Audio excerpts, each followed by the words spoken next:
Can't get the ball on the table. Do you ever experience this? What do you do? So I was reminded this weekend when giving some talks and interacting with a lot of people of the importance of intention for action, not only in table tennis, but in a lot of the things we do. And particularly with Parkinson's, it's super important that we continually remind our brains to link together the intention with the action and to practice that when we can. So our intentions and our ideas for action actually are carried out in the way that we want them to be. Well, let's take a look at the science behind this.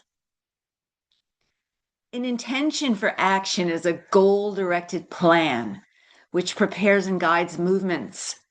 So it sort of answers the question, what am I about to do?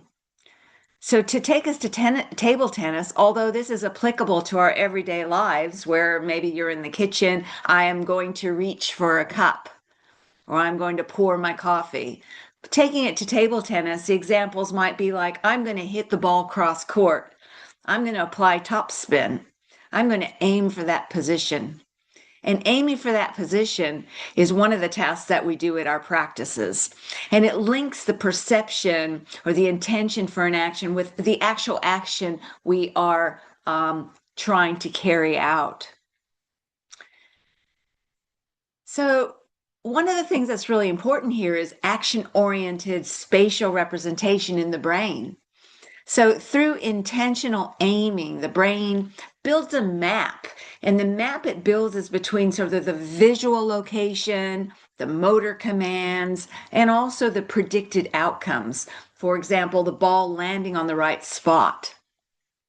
When we do this in table tennis and we try to carefully intend, deliberately intend for the location that we're going to try to produce the action to, we also get a better sort of table sense.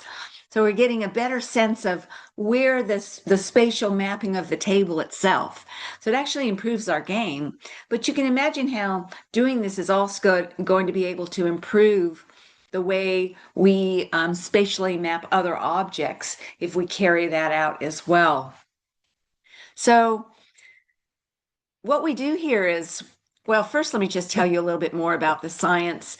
The parietal cortex, and we've talked about that in some previous videos as well, sort of this yellowish area that I've outlined here, is one of the areas that's critical in linking vision to action. So it's taking visual information, which is from nearby areas in the brain, and linking it to action, which is also an area that's close to the parietal. So this parietal is involved in mapping and linking different information, amongst other things.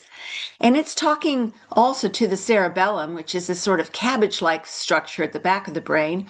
And that's known to be heavily involved in calibration and error detection. So it's sort of matching whether the outcome of what we've just done is actually where it ought to be. Is there an error? Do I need to correct an error?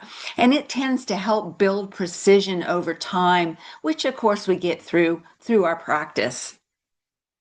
The hippocampus, which you can't see sort of looking directly this way, but if you open up the brain, you could see it. It's sort of inside here, and I've outlined it in this green here.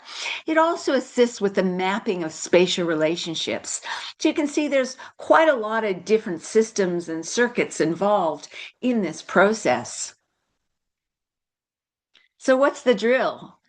Well, for table tennis, and even though this one's not drawn to scale, I tried to put everything in there though. We can either have a person on the other side of the table pitching some balls, or we can have an automatic robot. Here I just threw the little robot pitcher in there, pitching a ball to a person, and then the person is trying to hit that into a target, which I'm showing here with this ring, and he's got an extra target here in case he wants to move this one into a different location and then use that one. Now this might be for a serving drill where your first bounce is supposed to go right into this ring. And of course, if we put the ring on the other side of the net, then you're going to try to hit across the net and get it into that target. And you can move those rings around. But what's important here is that repetition, repetition, repetition, that allows us to get better and better at going to one position. And then once we can get that, we can then move to another position. And that's sort of the drill that we use in this intention for action sort of challenge. So just some general practice tips. Try to remember to aim each time if you can. It's not about just hitting haphazardly on the table. It's like training our brains to aim for a deliberate spot. That actually makes us better table tennis players, but it's also assisting our brain in putting that information together and in particular, linking our intentions to our actions. And if we do that over and over and over, it helps us to form a better habit of deliberately intending to what we're doing.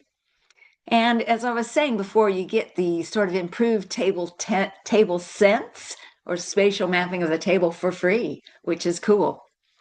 And that all happens while we're sort of strengthening our spatial mapping systems as best we can. Enjoy your table tennis, be deliberate, and intend for those actions